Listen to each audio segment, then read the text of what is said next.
Chers auditeurs, bonjour. C'est All India Radio Delhi. Aujourd'hui, nous sommes le 14 décembre 2020. Vous êtes à l'écoute du service français de All India Radio. Voici maintenant les informations présentées par Pankuri Bhatt. Tout d'abord, les grands titres.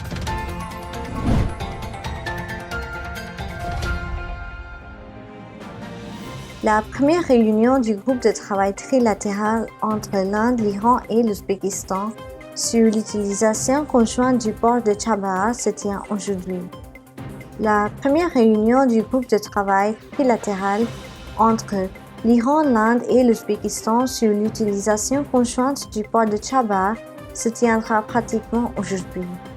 Dans une déclaration, le ministère des Affaires étrangères a déclaré que l'Inde se félicite de l'intérêt de l'Ouzbékistan pour l'utilisation du port de Chabahar comme port de transit. Cela ouvrira des opportunités économiques pour les commerçants et la communauté des affaires de la région. Outre l'Ouzbékistan, d'autres pays d'Asie centrale ont également manifesté leur intérêt pour l'utilisation de ce port. Le ministère a déclaré que l'Inde souhaitait coopérer étroitement avec les pays de la région sur cette question. Le taux national de récupération de COVID-19 s'améliore pour atteindre 94,98%. Le taux national de récupération de COVID-19 s'est amélioré pour atteindre 94,98% au cours des dernières 24 heures. Avec 30 605 nouveaux cas qui sortent des hôpitaux, le total des patients sortis a atteint 9 388 859.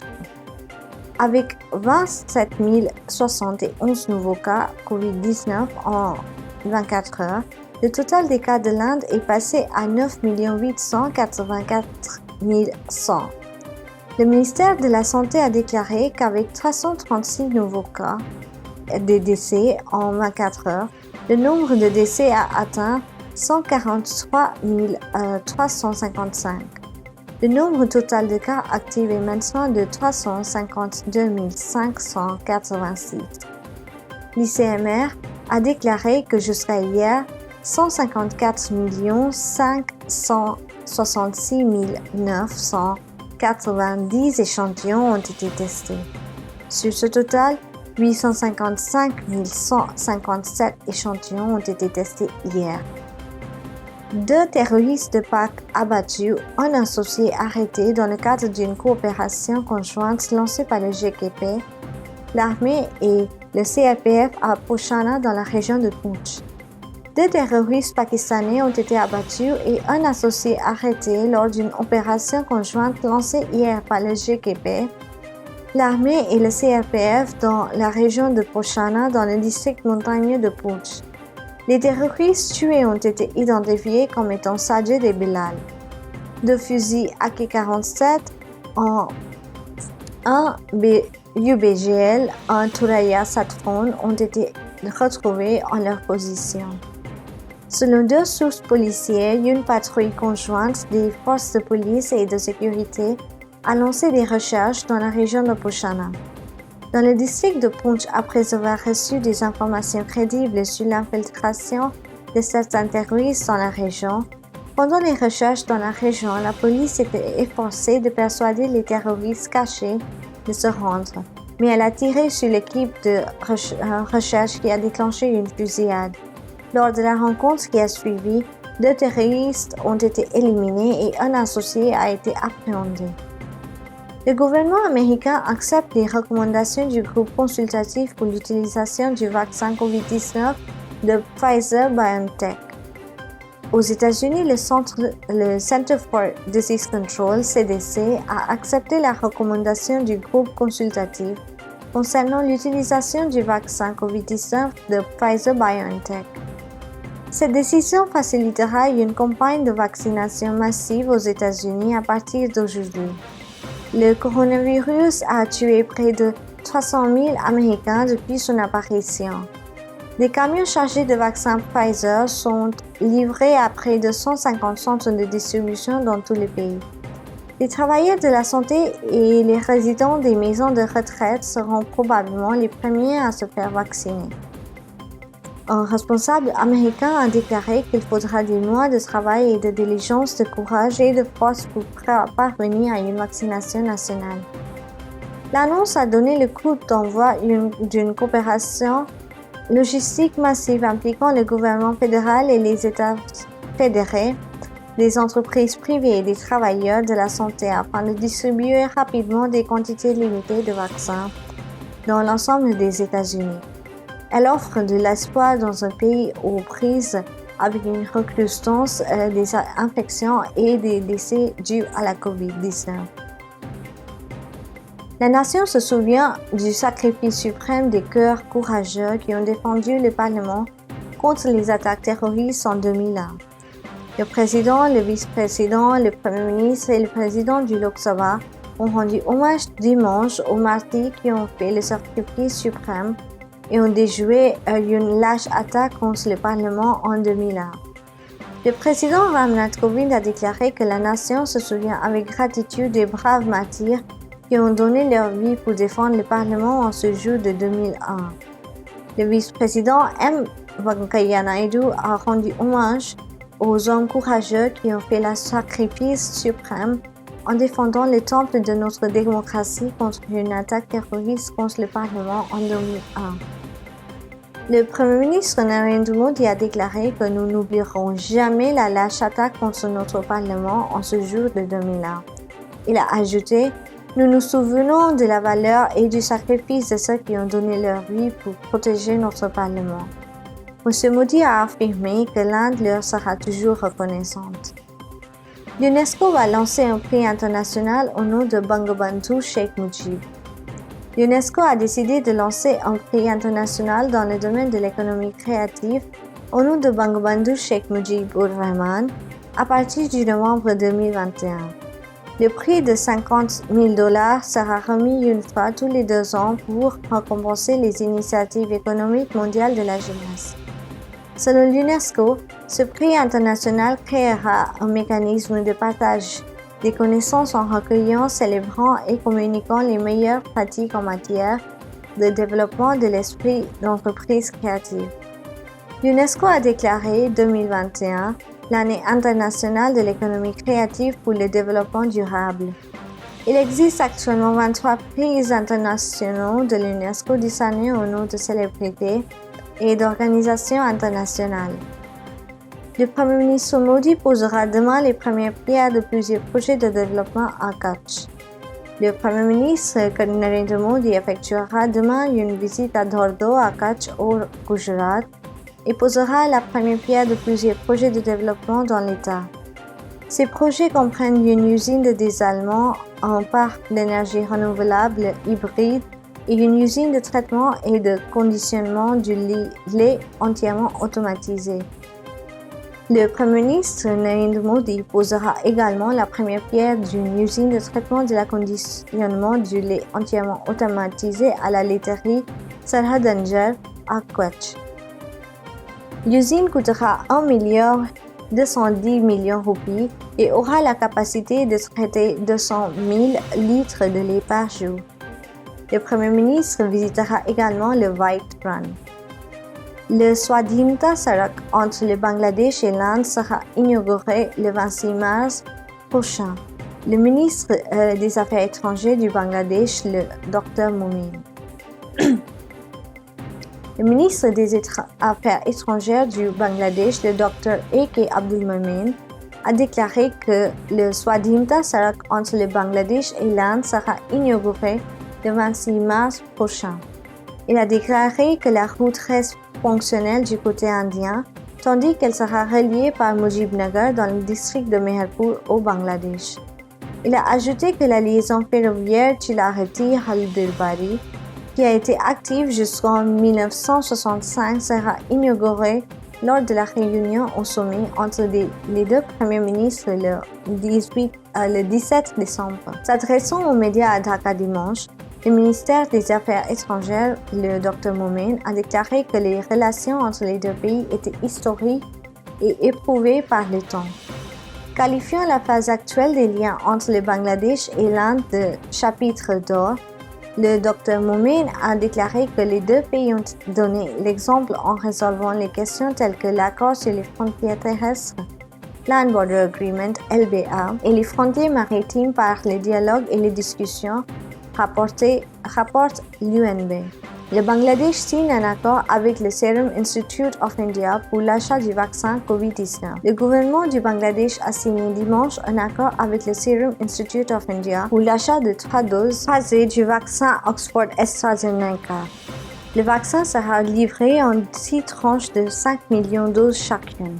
Le ministre de la Santé Saheb Malik a déclaré aux médias après la signature de l'accord que le vaccin s'est avéré sûr lors d'essais dans différents pays et qu'il convient au Bangladesh, rapporte l'agence de presse UNB.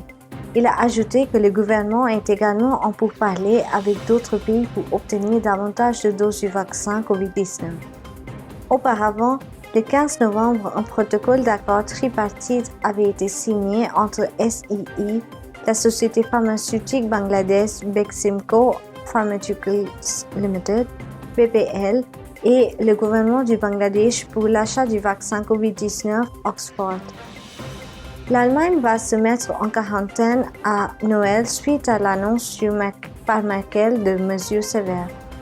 La chancelière Angela Merkel a annoncé dimanche que la plupart des magasins seraient fermés à partir du 16 décembre, ainsi que les écoles et les gardiers jusqu'au 10 janvier au moins, afin d'aider à lutter contre la deuxième vague de la pandémie de coronavirus qui connaît un nombre record d'infections et de décès.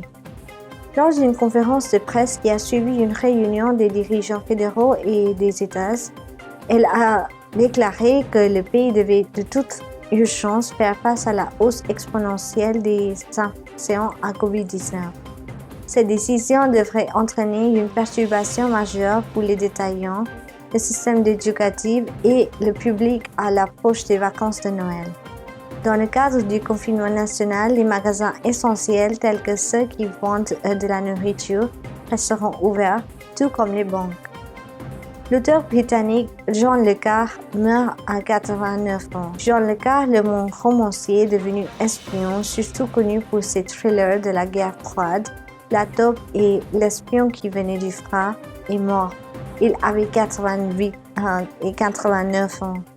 Le Carre est décédé samedi soir après une courte maladie en Cornouailles, dans le sud-est de l'Angleterre, selon une déclaration de son agent littéraire. Le Carre laisse dans la deuil sa femme Jeanne et ses 4 fils. La famille a déclaré dans une brève déclaration qu'il était mort d'une pneumonie. L'auteur de son vrai nom, David John Moore Cornwell, a écrit 25 romans et mémoires au cours d'une carrière de 60 ans et a vendu quelques 60 millions de livres dans le monde entier. Chers amis, c'était notre bulletin d'information. Vous êtes à l'écoute du service français de All India Radio. Restez à notre écoute, c'est All India Radio Delhi.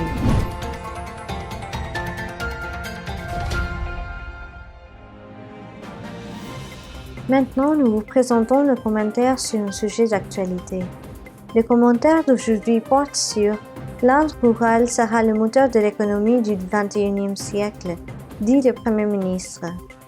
L'afflux massif de fonds étrangers en Inde est en train de devenir une marque de la résilience économique du pays. À un moment où la pandémie de COVID-19 a mis les puissances mondiales à genoux, l'Inde s'est engagée sur la voie des réformes. Le Premier ministre Narendra Modi indiquant clairement que l'Inde rurale sera le moteur de l'économie du XXIe siècle. Dans un message clair adressé au milieu d'affaires de l'Inde, le Premier ministre Modi a déclaré que la prochaine étape de la croissance économique proviendrait des zones rurales. La moitié de l'écosystème des startups en Inde regorge d'entrepreneurs venant de zones semi-urbaines et de petites villes. Le gouvernement a dévoilé un projet majeur pour étendre la portée du Wi-Fi public à travers le pays. Avec Internet, moteur de l'économie en aidant à l'intégration de la chaîne d'approvisionnement, les régions rurales du pays ont vraiment la promesse de prendre le devant de la scène du XXIe siècle.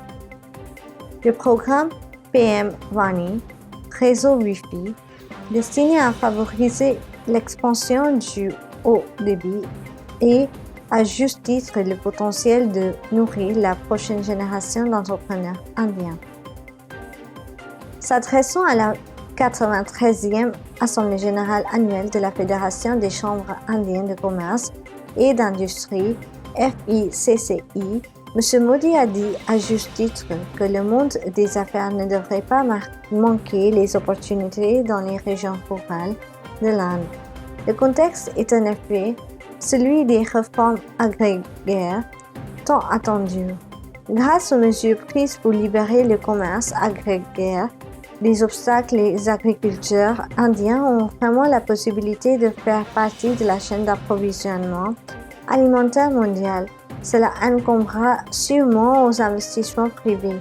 La place gagnante dans la chaîne d'approvisionnement alimentaire mondiale dépendra de la capacité de l'Inde à moderniser le fondement de son économie rurale. Les chambres froides, la transformation des aliments, la mécanisation, la micro-irrigation sont nos domaines critiques en attente de l'investissement privé.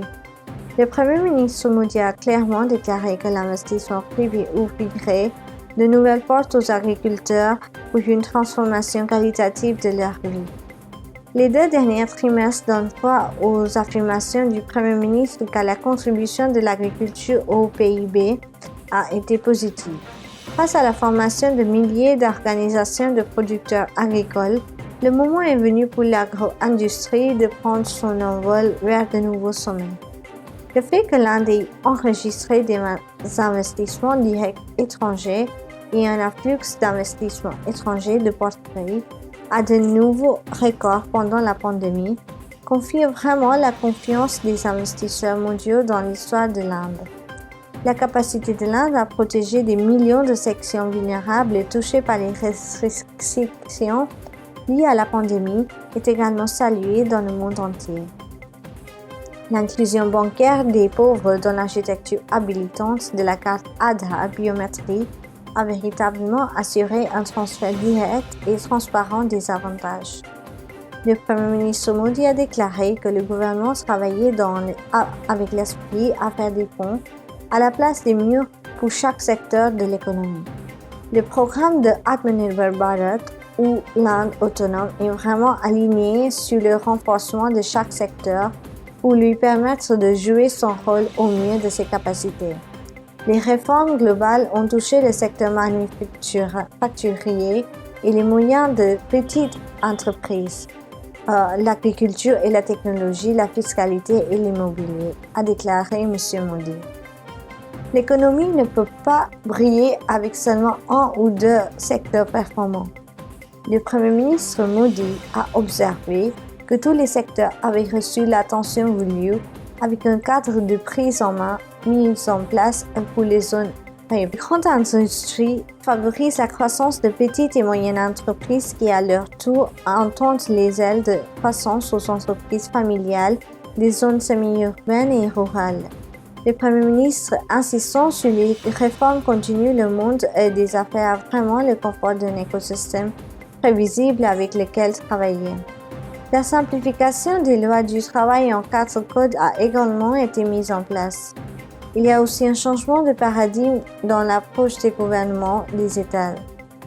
Ils font un effort supplémentaire pour attirer les investissements.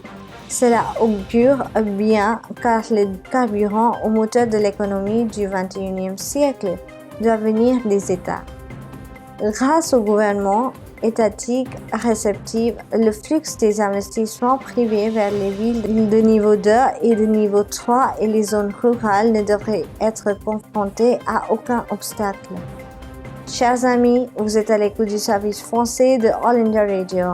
Vous venez d'écouter le commentaire rédigé en anglais par Manish Anand, correspondant spécial principal chez le New Indian Express. Traduit par Savita Pitaneja, responsable du service français de SD et IR, et présenté par Pankuri Bhatt. Chers amis, c'est All India Radio Delhi. Nous venons maintenant à la fin de notre programme d'actualité.